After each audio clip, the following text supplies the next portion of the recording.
heartiest congratulations and gratitude to Dr. Robinson and his team, who effectively dealt with the final product that we are now going to unveil today. The National Minimum Wage Advisory Commission submitted their report, quite frankly, as far back as 2020. The fact of the matter is that at that time, Jamaica was at the stage where the pandemic had set in, and we were losing thousands of jobs because of the challenges that it posed. And the decision was taken then that in the face of all those challenges, it would be best to give us a chance to take the necessary action in order to get the labor market back on stream. I'm happy to announce today that we are almost there. Not quite there fully, but we are almost there. The recovery process has been quite rapid for Jamaica, and we are enjoying the benefits of that recovery. In addition, I'd like to thank all the persons with whom consultation took place. And I'm going to take the time to go through them. The Planning Institute of Jamaica, the Jamaica Security Guards Association, the Jamaica Employers Federation, the Jamaica Confederation of Trade Unions, the Jamaica Society for Industrial Security, Jamaica Household Workers Union, the Bureau of Gender Affairs, the Sugar Producers Federation of Jamaica, the Jamaica Gasoline Retailers Association, the Union of Clerical, Administrative and Supervisory Employees, and the Bustamante Industrial Trades Union. So you can appreciate that this process has benefited from as qualified a group of persons consulting on the matter that we could possibly find in Jamaica. So I wish to dispel any notion that people should have that this is a decision by the Ministry of Health, and more particularly the Minister of Health. It is a collaborative effort, and I am very pleased to be the minister to work with such qualified persons to advise on this particular matter. Cabinet has approved an increase in the national minimum wage. That was done at yesterday's cabinet meeting. This will move the country's minimum wage from $7 to $9 per 40-hour work week, effective April 1st, 2022. This represents a 28.5% increase. Cabinet has approved an increase also in the minimum wage for security guards from $9,700 to $10,500 per 40-hour work week, and increases in the allowances payable to security guard. Laundry allowance will be increased from $40 to $47.62 per hour. Firearm premium allowance will be increased from $48 to $51.95 per hour. The dog handler's premium allowance will be increased from $33 to $35.72 per hour. Life insurance coverage with double indemnity protection and dismemberment coverage will also increase from $2.75 million to $2.97 million. The necessary orders will give effect to these increases when it is tabled in the House, which will take place as soon as the House convenes from the recess that we are now on. So, ladies and gentlemen, there you have it. That is what I think many people have been awaiting. I'm sorry that it has had to take this time, and also, like everyone else, it would have been wonderful if we could have increased it even further, but it depends largely on the pace at which the Jamaican economy recovers. We thank God for the pace that it has recovered so far, and we have expectations that things will improve to enable this benefit to even be more meaningful in the near future. Thank you very much. Now, do I take questions? Or I don't know if anyone has questions of the chairman who is online. Ronald, you're looking good this morning. You look fit and ready. Huh? Thank you very much, Minister. Thank you. It's a feeling of accomplishment. You have completed a very important task on behalf of the people of Jamaica. So I want to thank you very much. Thank you very much, Minister. I must say on behalf of the Commission, and certainly with the tripartite commission, for those who don't know, it's made up of a representative from the Jamaica Employees Federation and also a representative from the Jamaica Trade Union, the Confederation of Trade Unions.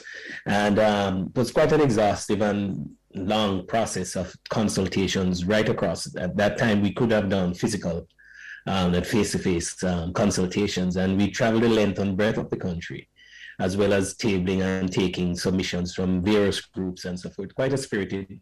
And, you know, for the first time, we got unanimity amongst the employers and the trade unions on this particular issue. We do understand that, you know, we had the unfortunate luck of when we submitted that COVID was at its peak and just started. And so we understand, but it's never too late for a show of rain, I think. And one of the things that we have sought to do in this particular report was to think of it not just as a wage increase or a dollar increase, but to also add several other, you know, several other aspects to sort of give a package. And I think, you know, that will be dealt with in the long-term basis, but it's really to try and to move the persons earning at this level to almost a point of being able to live. And I think that's where we're heading. So thank you very much, Minister, for the opportunity to serve on behalf of the Commission. Very much, Dr. Robinson. I should also point out that many people at times when I meet and discuss these matters with them are of the opinion that this is the wage that people should be paid. This is the minimum wage. And there are many people who use this as a guide, but it does not constitute the wage that you are expected to pay. If you can do more and you help, as many do, those who work for you that fall into these categories, then by all means, certainly effort should be made to do that, so that they do not suffer from you know, any sort of loss in revenue. So don't mistake this for what it is not. It is a minimum wage, not the living wage, because many people cannot, quite frankly, survive comfortably at this level. But it certainly offers a base on which to build, and that's what our objective is, to eventually enable those who need it the most to get increases incrementally that will make them able to have a comfortable life, send their children to school, have a nice home to live in, transportation to move up and down, just a better quality of life.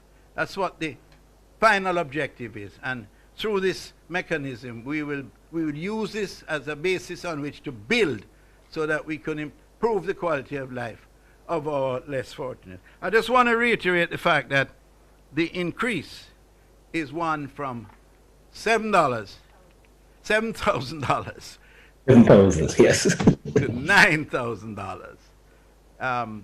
The Minister of Finance, of course, has had discussions with us, and he's fully aware of our efforts, and he has committed himself wherever possible, and I know he's that kind of person, wherever possible, he will make every effort to see to it that wages for the Jamaican people improve as soon as our economy improves more than it is improving now, at a faster rate, and the productivity of our people increase so that we can add more wealth and value to the country.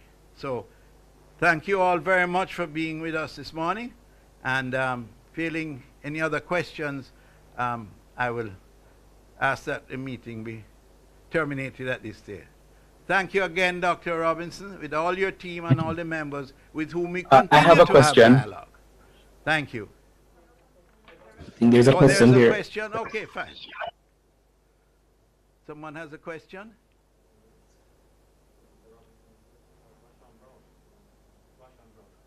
Good morning. My hand has been up. Can you hear me? Oh, yes. Okay, I have two questions. Apologies if I missed it, but when will the rates become effective? And the second question I The 1st have, of April. The 1st of April. The 1st of April. 1st of April. Yes. Okay. The second question is, in 2019, the association or representing industrial security guards, they had some concerns about guards employed to some government entities being underpaid. The PS at the time said that an investigation was being carried out and trying to find out if those investigations are complete or what's the status of those. So if Mrs. Roberts then could respond. Thank you.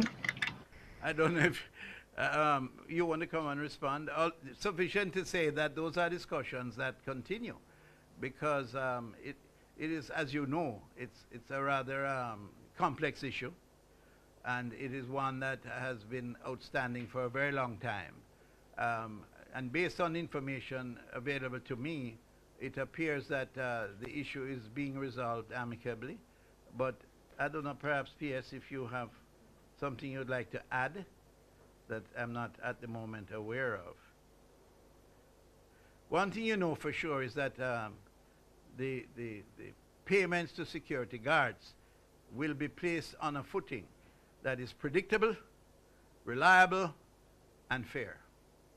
That much I can say as we proceed into the future. But PS, you have a comment you'd like to make?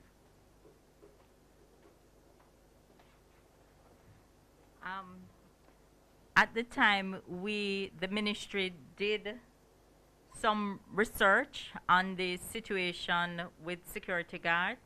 What I can say is that for the guards who came to us complaining about the wage levels, those matters have been resolved.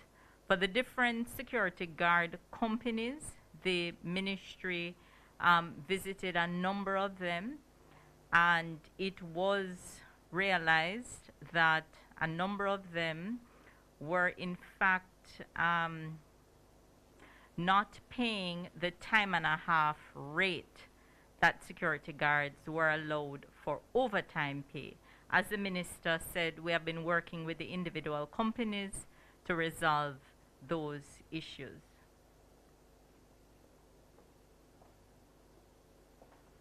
Any other questions? Yeah, Bashan Brown from TVJ.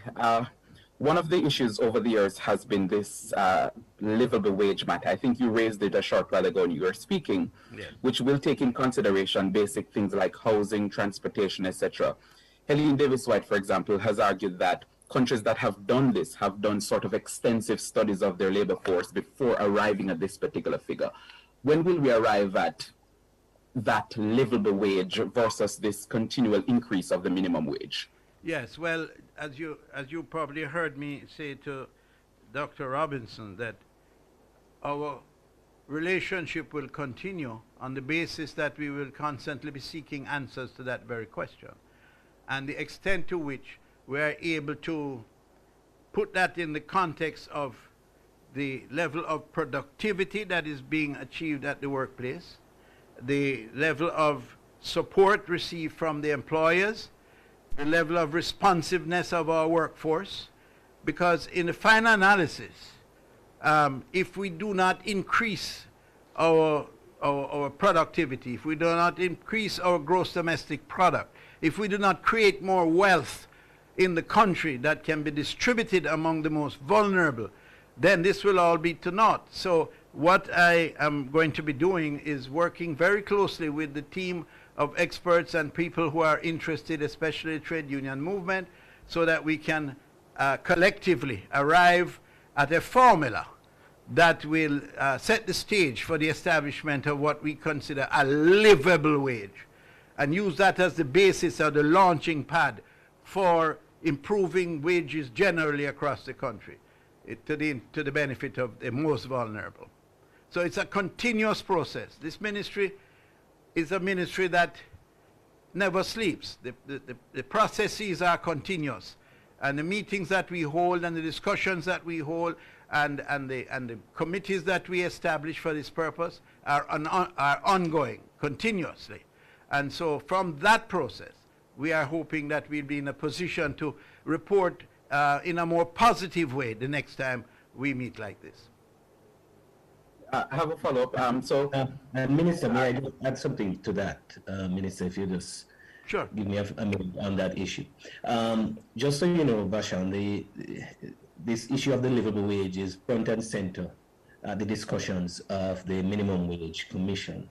And over the next couple of months, we will be engaging, and in fact, we have commissioned and engaged the services of competent individuals that from the university work with us to address some of these very fundamental issues that we're talking about. And you will see a series of meetings, consultations, hearings that we will be having public forum and in a public way on how to address and to deal with this livable wage. So that in conjunction with the very deliberative process that the minister has just outlined, I think will get us moving in that direction. But as you can understand, it is not a very simple issue. And so all of the economic parameters, macro, micro, and all of the conditions have to be taken into consideration before arriving at that figure, because we are a developing country with a peculiar set of issues. And so, but the good thing is that it is now front and center, and we are moving and working to head into that direction.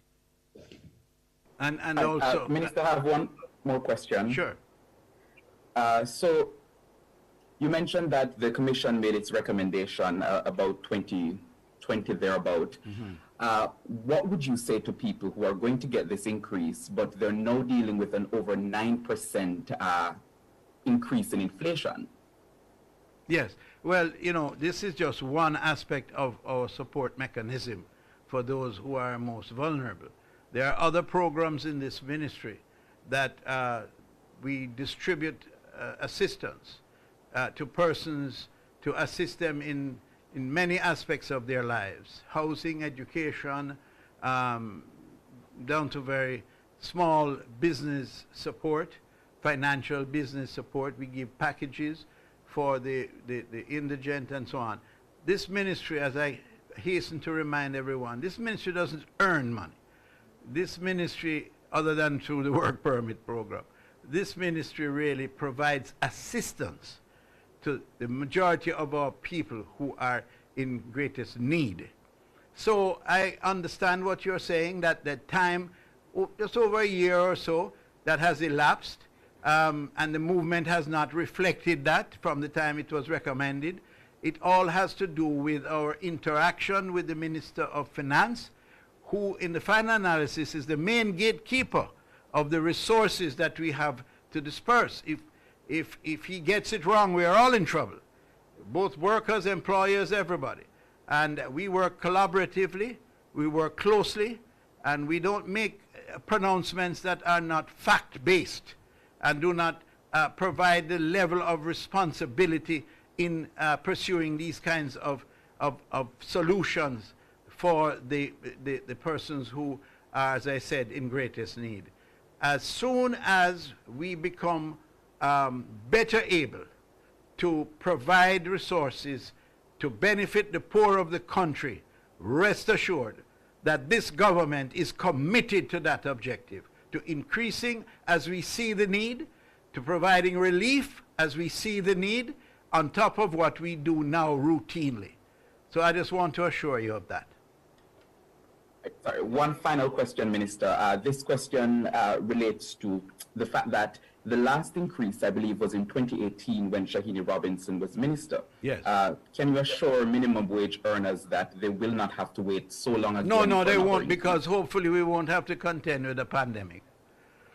Hopefully this pandemic will be something, will be behind us when the time comes for us to have another review and to make another increase in the minimum wage. But as was said, I mean, ultimately, what we are seeking to do is to lay a foundation so that the persons in need can expect a good wage from their employers that will serve them well, and they don't have to use this as a crutch to influence their employers to give them the kind of money that they really need to survive and live a decent life, have the kind of facilities that others do.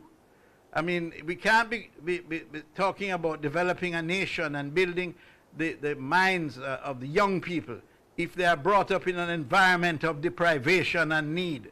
And therefore, as minister responsible, I take that responsibility very, very seriously. And it is my intention to do everything that is humanly possible to ensure that what we are able to provide, the kind of assistance that we are able to give through collaboration with the Minister of Finance and the Ministry of Finance and other ministries, that is done. So rest assured, certainly there will not be a lapse in time similar to the one that we have just passed through. Okay, Vashan? I hear you, Minister. Thank you. Okay. Charlene? Good afternoon, Mr. Samuda. Good afternoon. How are you? I'm doing well, thank you. So the President of the Union and of Clerical, Administrative and Supervisory Employees has suggested that this increase needs to be an annual increase. Any consideration of making this an annual increase as opposed to just over 2 or 3 years? I don't know. I really can't answer that definitively. You know, as I said, we work very closely with the Ministry of Finance, as you can well understand. And I certainly will make the suggestion and see what mechanism can be put in place. I think ultimately what we want is we want this process to be renewed on a more timely basis so that people don't have to suffer from anxiety when they see their ability to acquire goods and services mounting and there's no movement in their wages. But in addition to that, we intend to have discussions with the Employers Federation, and we intend to impress upon them the need to pay particular attention to training of workers, because to rely on one factor of production, which is labor, as the main factor by which you assess your ability to make a profit. I, on the other hand, feel very committed to the view that the application of appropriate technology in today's world, especially among the young, is the way to go for the employer. Train the workers, make them more efficient, make them more productive, let them able to create the kind of output that will cause the country to earn more money, because with greater earnings will come greater salaries. So that is not a matter of asking for an increase. You will command an increase based on the output that you are able to provide, based on the training you have received, based on the use of applied technology. That's the direction the country has to go in my humble opinion. And Minister, just to add on that, one of the rules, the expanded rules that the Commission will be embarking upon this year is under the act that empowers the Commission is just that, to monitor and to constantly review the circumstances under which an increase is desired. So things such as economic indicators, workplace conditions, all of these other things. And on a timely basis, if we do believe that things have changed dramatically, it is within our remit to say to the minister in an advisory note that this probably needs to be reviewed, etc., and all of those things. So there is a mechanism in place to support the minister with a constant review of conditions, both working and financial and economic conditions of this segment of the market. Yes, you know, the two major factors of production is capital and labor. Capital takes good care of capital, and it is important that equal care be paid to taking good care of labor as the partner in the productive process. And the only way you can really take care of labor properly is to train labor, expose them to the kind of training that will improve their productivity so that they can take their rightful place as a full-fledged partner in the productive process. Well, that's just my philosophy, but we'll see how it develops. Thank you very much, everybody.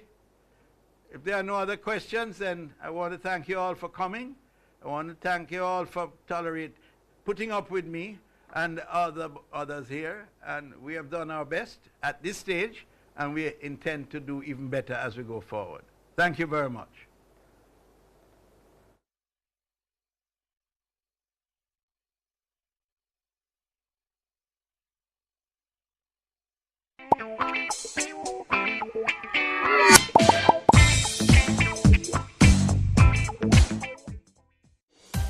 Jamaica, home of the resilient, passionate